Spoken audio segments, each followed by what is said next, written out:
Welcome to the Slop Farm. Enjoy the video.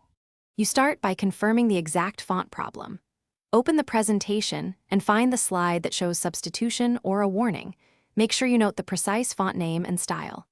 Once done, check Home Font to see what PowerPoint displays and export a quick PDF to confirm how it renders on your machine versus the original. This verifies whether PowerPoint substituted a font or failed to embed it, which determines whether you need to install, embed, or replace the font. Next, install or embed the correct font.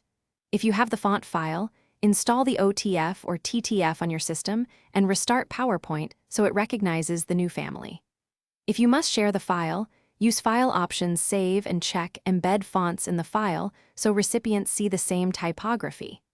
If the original font is commercial or missing, replace it across the deck via Home Replace Fonts, choosing a visually similar installed font to preserve layout and line breaks.